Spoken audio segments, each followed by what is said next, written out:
الحمد لله نحمده ونستعينه ونؤمن به ونتوكل عليه ونعوذ بالله من شرور أنفسنا ومن سيئات أعمالنا من يهده الله فلا مضل له ومن يضلل فلا هادي له ونشهد أن لا إله إلا الله وحده لا شريك له ولا وزير له ولا ند له ولا مثل له ولا مثال له ونشهد أن سيدنا وسندنا وحبيبنا وحبيب ربنا وطبيب قلوبنا سيدنا محمدا صلى الله عليه وسلم أرسله الله تعالى إلى كافة للناس بشيرا ونذيرا وداعيا إلى الله بإذنه وسراجا منيرا أما بعد فأعوذ بالله من الشيطان الرجيم بسم الله الرحمن الرحيم لن ينال الله لحومها ولا دماؤها ولكن يناله التقوى منكم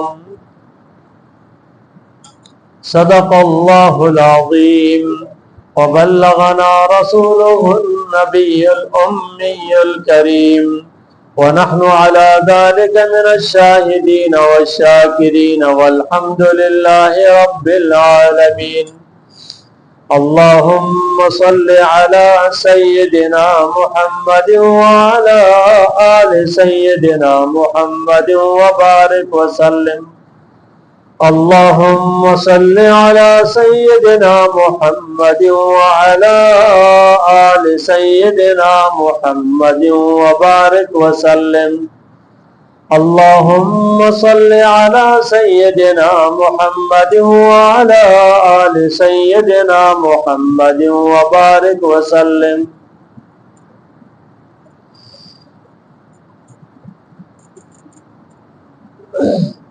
عشرہ ذو الحجہ کا آج 9ویں ذو الحجہ اور عرفہ کا دن کہلاتا ہے۔ اس دن پہ اللہ تبارک و تعالی نے خاص ثواب رکھا ہے اور قبولیت کی گھڑی ہے اس میں اللہ نے رکھی کہ آج کے دن پہ اگر کوئی روزہ رکھتا ہے تو 1 سال پہلے بعد کے گناہ اللہ معاف فرمائے، اور آج کے دن پہ مانگی ہوئی دعائیں اللہ تبارک و تعالی قبول فرما لیتے ہیں۔ بہت سارے اس طرح کے لوگ بھی تھے کہ جو اپنی دعاؤں کے لیے عرفہ کے دن کے انتظار کرتے تھے اور پھر اس دن پہ دعا مانگتے تو یہ یقین کے ساتھ کہ اب ان کا وقت بھی کچھ نہیں گزرتا کہ وہ دعا اپنا اثر دکھاتی تھی اور اس کے نتائج مرتب ہونا شروع ہو جاتے۔ تو یہ دن مانگنے کا ہے، اور مانگنے کے اندر انسان پھر غلطیاں کرتا ہے نا۔ مانگنا اصل ہے، دعائیں کو چند الفاظ پڑھنے کا نام دعا نہیں ہوا کرتا۔ ہمارا المیہ یہ ہے کہ ہم الفاظ کے پڑھنے پر یا کچھ کلمات کے پڑھنے پر تو زور لگاتے ہیں اور کہتے ہیں کہ یہ عرفے کا دن کی یہ دعا ہے، لا الہ الا اللہ وحدہ لا شریک لہ لہ الملک ولہ الحمد، اس طریقے کے کلمات کے اوپر زور لگاتے ہیں۔ کلمات اللہ کی تعریف ہے، اللہ کی حمد ہے، بیان کی گئی ہے، اس سے بڑھ کر اس پر انسان کو توجہ دینی چاہیے کہ بھئی میں اپنے اللہ سے مانگوں، اپنے اللہ کی تعریف کروں تو اللہ کی تعریف کروں، اللہ کی تعریف کا مجھے احساس بھی ہو کہ میں اللہ کی تعریف کر رہا ہوں۔ اور جب یہ سوچ ہوگی تو پھر انسان کو اس کے اوپر اثرات مرتب ہوں گے اور پھر فائدہ کا پتہ چلے گا۔ دنیا کے اندر ایسا کون سا انسان پایا جاتا ہے یا کون مہذب انسان پایا جاتا ہے کہ آپ اس بات کو سمجھتے ہیں کہ وہ کسی سے بات کر رہا ہو نا اور اس سے غافل ہو؟ بھائی اگر کسی سے بات کر رہا ہے اور اس سے غافل ہو جس سے بات کر رہا ہے، اگر ایک آدمی کسی کے سامنے ہے نا بات کر رہا ہے تو ایسا نہیں ہوتا کہ انسان جو ہے نا وہ اس کی طرف توجہ نہ ہو اور وہ بات کر رہا ہے اس سے، اگلا کہے کہ یار کوئی عقل مند آدمی ہے، سمجھدار ہے کیا کہ مجھ سے بات کر رہا ہے اور توجہ تیری کہیں اور ہے، یا بات کرتے کرتے موبائل کے اندر لگا ہوا ہے، یا بات کرتے کرتے دیکھ کہیں اور رہا ہے، تو کیا سمجھیں گے اس کو کہ یار یہ میرے ساتھ ڈرامہ کر رہا ہے، مذاق کر رہا ہے۔ اب انسان اگر اس کا ادراک کرتا ہے تو یہ اللہ کے ساتھ ایسا معاملہ کیوں کر رہا ہے؟ اب اگر ہم کسی کی تعریف کر رہے ہیں، بھائی کسی کی تعریف کر رہے ہیں اور وہ ہمارے سامنے موجود ہے اور اس کی تعریف کرتے ہیں تو یا تو تعریف اس کے سامنے کہ بھائی آپ نے تو ماشاءاللہ یہ کیا، آپ نے یہ کیا، آپ تو بہت اس طرح کے، آپ کا فلانا کام بڑا اچھا، آپ کا نظام، تو تعریف کے اندر اس کی طرف توجہ نہ ہو، یہ ہو نہیں سکتا۔ اگر یوں ہے یہ تعریف تو یہ جھوٹ ہے کہ بھائی اس کی توجہ نہیں ہے اور یہ بات کر رہا اس کے لیے۔ ہمارا معاملہ کچھ ایسا ہے کہ ہم اللہ کی تعریف بھی کر رہے ہوتے ہیں اور اللہ سے غافل ہوتے ہیں۔ ہم رسول اللہ صلی اللہ علیہ وسلم پر درود بھیج رہے ہوتے ہیں اور رسول اللہ صلی اللہ علیہ وسلم سے غافل ہوتے ہیں۔ اگر درود بھیج رہے ہیں نا تو ایک فرشتہ موجود ہے جو اس درود کو لے کر رسول صلی اللہ علیہ وسلم تک پہنچا رہا ہے، آپ صلی اللہ علیہ وسلم دور ہے، تو آپ تک پہنچانے کے لیے یہ سسٹم اللہ نے قائم کیا ہے کہ یہ درود جو پڑھتے ہیں نا تو یہ پہنچایا جاتا ہے۔ آپ نے فرمایا من صلی عند قبر سمعته ومن صلی نائیا ابلغته، جو میرے قبر کے پاس پڑھے میں سنتا ہوں، جو دور سے پڑھے وہ پہنچایا جاتا ہوں۔ تو اب ہم اگر درود پیغام بھیج رہے ہیں اور اس وقت ہمیں پتہ نہیں کہ کس کی طرف بھیج رہے ہیں تو یہ کتنے غفلت ہے۔ اب ہمارا یہ معاملہ صرف جو ہے یہ صرف اللہ اور اللہ کے رسول کے ساتھ ایسا، اور کسی کے ساتھ ایسا نہیں۔ آپ اگر کہیں کھڑے ہوئے کسی سے بات کر رہے ہیں، کہیں اپنی بات کسی کے سامنے رہا کریں، سوال نہیں پیدا ہوتا کہ وہاں غفلت کریں، بلکہ آپ مکمل طور پہ اس کی طرف توجہ ہوں گے۔ ہاں اب یہ کیا کہتے ہیں، اب یہ کیا کہتے ہیں، بات کو کتنا لے رہے ہیں کہ نہیں لے رہے۔ اور اگر آپ بات کریں اور اگلا کہ ہاں اور منہ ادھر پھیرا ہو اور ہاں ہاں کرے تو آپ کو کتنا برا لگے گا، یار یہ جو ہے نا دیکھو میں بات کر رہا ہوں توجہ بھی نہیں کر رہا۔ تو اگر یہ جو ہمارے جو آپس کا جو ہے نا بات گفتگو اور یہ آداب اور یہ چیزیں، یہ ہم اس سے غافل ہونے کی وجہ سے ہمارے اس کا مرتب نہیں ہوتا، ثمرات مرتب نہیں ہوتے، نتائج مرتب نہیں ہوتے۔ تو اس لیے میرے پیاروں یہ بات یاد رکھیں کہ اللہ اور رسول کے ساتھ جس وقت بھی آپ درود پڑھتے ہیں یا مانگ رہے ہوتے ہیں نا اللہ سے، تو اس وقت میں توجہ چاہیے ہوتی ہے۔ کیسی توجہ؟ ایسی توجہ کہ آپ کو کوئی بلائے نا تو آپ کو پتہ نہ چلے کہ مجھے کوئی بلا رہا ہے، آپ سے کوئی بات کرے نا آپ کو پتہ نہ چلے، آپ اس طرح سے محض گفتگو اس کے ساتھ جو ہے نا ایک دم متوجہ ان کی طرف۔ تو یہ کیفیت کہاں ہوتی ہے، کدھر ہوتی ہے؟ ایک انسان کسی ٹینشن میں لگا ہو نا، سوچوں میں گم ہو، تو وہ کتنا استغراقی کیفیت ہوتی ہے سوچوں میں، اور بس کوئی بات کر رہا ہو بھائی ادھر اور فلانا اور یہ وہ کچھ بھی ہو رہا ہے، اس کو پتہ نہیں چلتا۔ اتنا قریب جا کر ہمیں کیا ہو رہا حرکت دے رہے، آپ کدھر ہیں، غائب ہے کہاں، او اچھا آپ آئے ہوئے ہیں یہ وہ، تو یہ بات ہوتی ہے ماحول میں نا۔ ہمارا معاملہ اللہ کے ساتھ اس طریقے سے نہیں ہے، رسول اللہ صلی اللہ علیہ وسلم کے ساتھ نہیں ہے، اور ہم بڑے دیندار ہیں، ہم مطمئن ہیں کہ ہم کب کر جاتے، پھر کہتے ہیں دعائیں قبول نہیں ہوتی، بات نہیں ہوتی، یہ نہیں ہوتا، سکون نہیں ملتا، مسائل حل نہیں ہوتے۔ کیسے ہوگا بھائی؟ تو کنیکشن ہی نہیں جڑا ہوا تو ہوگا کیسے؟ مرضی ہماری اپنی چلتی ہے، مرضی ہماری اپنی چلتی ہے، یہ بات تو سمجھ ہے کہ مرضی اپنی چلاتے ہیں، مرضی اللہ رسول کی نہیں چلاتے، اپنی مرضی چلاتے، اللہ رسول کی نہیں۔ کہتے ضرور ہے، ہماری زبانوں پر ہے، 24 گھنٹہ ہوگا اللہ رسول کی، اللہ کی بات، رسول صلی اللہ علیہ وسلم کی تعلیمات، مرضی جب آئے نا کچھ کرنے کا عملی طور پہ نا، وہ ہماری اپنے جو من میں آئے گا وہ کریں گے، وہاں یہ نہیں آتا کہ یار میرے اللہ رسول کے مان کر چلنا۔ اور جب ماننے کا وقت ہوتا ہے نا، ماننے کا وقت، کہ اگر گھر میں آپ بیوی کی مان رہے اور بیوی کی آپ کے ساتھ بنتی ہے نا، وہاں جھگڑا نہیں ہے، فساد نہیں ہے نا، تو اس وقت جو ہے نا پتہ چلے گا کہ جب اس نے کہہ دیا کہ آج یہ کرنا ہے اور آج یہ پہننا ہے، اور آپ اس سے محبت رکھتے ہیں نا، تو پھر میرے خیال سے آپ جہاں بھی ہوں گے نا تو آپ کے دماغوں میں وہی ہوگا کہ یار یہ جو کہا ہے نا تو وہ پورا کرنا ہے، اسی لیے کہ اس کو پسند۔ اگر نہیں بنتی تو وہ اور بات ہے، لیکن معاملہ ایسا ہوتا ہے۔ اگر محبت جہاں ہوتی ہے تو پھر کچھ اور ہوتا ہے، اور نہیں ہوتی ہے اگر غلط محبتیں ہوتی ہے نا، جس طریقے سے دنیا میں تباہی کے مناظر ہے اور ساری سوشل میڈیا پر چل رہا ہے، اور پھر وہاں کچھ ہوتا ہے جو کچھ ہوتا ہے، پھر آخر وہ قتل ہوتا ہے، بربادی ہو جاتی ہے، یہ سب کچھ تباہی ہوتی ہے، تو وہاں پر انسان پاگل اور دیوانہ بنا ہوتا ہے، اور دنیا اور آخرت برباد ہے، خسرت دنیا والآخرہ۔ اب یہاں اللہ تبارک و تعالیٰ چاہتے ہیں اپنے بندے سے کہ بندو محبت رکھتے ہو اللہ سے اور اللہ کے رسول صلی اللہ علیہ وسلم سے۔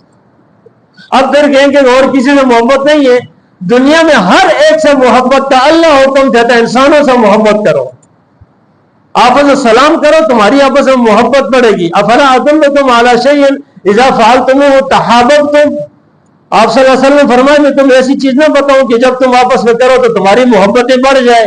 فرمایا کہ بتاؤ کیا چیز؟ افشوا السلام بینکم، سلام کو عام کرو، یہ محبت بڑھانے کا ذریعہ ہے۔ اور پھر اس وقت آپ جائز میں، جائز کے اندر دائرہ، وہ شریعت کے دائرہ کار کے اندر ہوں گے اور زندگی کا سکون ملے گا، یہ ہے اصل زندگی۔ اب ہم اس سے غافل۔ قربانی کا فلسفہ کیا ہے؟ قربانی کہاں سے آئی؟ سب سے پہلے قربانی جو پیش کی گئی وہ وَاتْلُ عَلَيْهِمْ نَبَأَ ابْنَيْ آدَمَ بِالْحَقِّ إِذْ قَرَّبَا قُرْبَانًا فَتُقُبِّلَ مِنْ أَحَدِهِمَا وَلَمْ يَتَقَبَّلْ مِنَ الْآخَرِ، کہ جب آدم علیہ السلام کے دو بیٹوں نے آپس میں قربانی پیش کی، اور اس مسئلہ کیا تھا کہ مسئلے کا پرکھنے کا اور کوئی ذریعہ نہیں تھا کہ یہ حق پر ہے کہ باطل پر ہے، اور ایک حق پر تھا دوسرا باطل پر تھا۔ اب اس نے کہا بھائی کہ شریعت کے اندر وہاں یہ اصول تھا کہ چلو اب تم کون حق پر ہے کون باطل پر ہے، تو اپنی قربانیاں پیش کرو۔ تو حابیل اور قابیل میں، حابیل جو تھا نا یہ حق پر تھا، اور قابیل جو تھا نا یہ باطل پر تھا، قابیل قاتل نکلا۔ تو یہاں پر یہ نقطہ یاد رکھیں کہ جس کے نام میں قاف آتا ہے نا وہی قاتل تھا۔ حابیل اور قابیل جس کے نام میں قاف آ رہا ہے نا وہی قاتل تھا۔ تو حابیل اور قابیل نے قربانیاں پیش کی، اور وہاں قربانی یہ ہوتی تھی کہ بھئی سامنے ایک چیز اپنے پسندیدہ لے کر سامنے رکھ دو، کہیں کھلے میدان کے اندر پہاڑی پر رکھ دو، اور رکھنے کے بعد اب قبولیت کیا ہے، یہ حق اور سچ ہے یا قبول ہے یا نہیں۔ آگ آتی تھی، جس کی چیز کو جلا لیا وہ قبول ہو گیا، اور جس کی چیز رہ گئی وہ مردود ہو گیا۔ تو آگ آئی اور آ کر حابیل کی قربانی کو قبول ہو گئے اور جلا گئے، ختم۔ تو قابیل کو غصہ آیا، قابیل نے کہا کہ میری کیوں نہیں ہوئی، اور پھر کہا کہ نہیں میں تمہیں جو ہے نا قتل کروں گا۔ قال لأقتلنک قال انما يتقبل الله من المتقین، کہا بھئی انہوں نے کہا قتل کروں گا، کہ اللہ تبارک تعالیٰ متقین سے چیزیں قبول کرتا ہے، میں کیا کروں۔ تو اس نے بھائی نے اپنے بھائی کو اس عورت کی وجہ سے قتل کیا تھا، عورت کی وجہ سے قتل کیا تھا، اور یہ پہلا قتل تھا دنیا کے اندر۔ اس لیے کہتے ہیں آپ صلی اللہ علیہ وسلم نے فرمایا کہ دنیا کے اندر اگر کہیں باطل قتل جتنے بھی ہوتے ہیں نا اس میں قابیل کا حصہ ہوگا، قابیل کا حصہ، اس لیے کہ اس نے قتل کی غلط رسم اور رسم کو جاری کیا اس نے۔ تو غلط عادتیں اور رسم اور رواج کو جاری کرنے والے یاد رکھیں کہ تم سے پہلے اگر وہ چیز نہیں ہے اور کسی نے جاری کر دی تو اس کے بعد جتنے لوگ بھی کریں گے نا تو اسی کو اس کا وبال ہو۔ تو اب یہ قربانی تھی، اس وقت قربانی کا معاملہ یہ تھا کہ بھئی کہ قربانی انسانوں کو نصیب نہیں ہوتی تھی، آگ آ کر جا کے جلا گئی اور قربانی ہوگی اور قبول ہوگی۔ اور یہاں آ کر جس وقت بات ہوئی تو ابراہیم علیہ السلام کی قربانی اور ہمارے لیے وہ سنت ابراہیمی ہے. تو وہاں کیسے قربانی تھی؟ ابراہیم علیہ السلام کو اللہ نے حکم دیا کہ سب سے پسندیدہ چیز، سب سے پسندیدہ اور محبوب، اور وہ ہے اپنا بیٹا، اور اس کی قربانی کرو. تو اس نے جس وقت قربانی کی تو قربانی قبول ہو گئی. اللہ تبارک و تعالیٰ نے ان کے قربانی کی قبولیت پہ اتنی خوشی کا اظہار کیا اور اس کو ایک پروانہ دیا. تو اسی وقت آ کر یہ اسماعیل نیچے لیٹے ہوئے ہیں، اوندے منہ ہیں، آنکھوں پر پٹی باندھی ہوئی ہے، اور پھر وہ ذبح کرنے کے لیے چھری پھیر دی. اسماعیل اٹھ گئے اور دمبا نیچے آ کے لیٹا اور وہ چھری اس پر چل گئی. تو سوچیں یار کیا تھا اتنا جلدی کا منظر، کس نے کیا؟ اللہ کتنی قدرت والے، اور قبول فرماتے تو کس طرح نتیجہ مرتب کرتے. اب اس کے بعد ساری امت محمدیہ جو اتنی لمبی زندگی جو گزار رہے ہیں نا، اس کے لیے کہا ما هذه الاضاحی یا رسول اللہ، یہ قربانی کیا ہے؟ آپ نے کیا فرمایا؟ سنت ابیکم ابراہیم، تمہارے باپ ابراہیم کی سنت ہے. تو ابراہیم علیہ السلام نے کس عقیدت اور احترام سے کس چیز کو قبول کی، کس چیز کو قربان کیا؟ اللہ کا حکم اور سر آنکھوں پر، اور کر لیا انہوں نے. اللہ نے اس کے اوپر نتیجہ اور ثمرہ نکالا کہ نہیں، میں تو دیکھنا چاہتا تھا کرتے کیا ہو. آپ نے ابراہیم اس کو قربان کر دیا اور آپ کامیاب ہو گئے اپنے امتحان میں.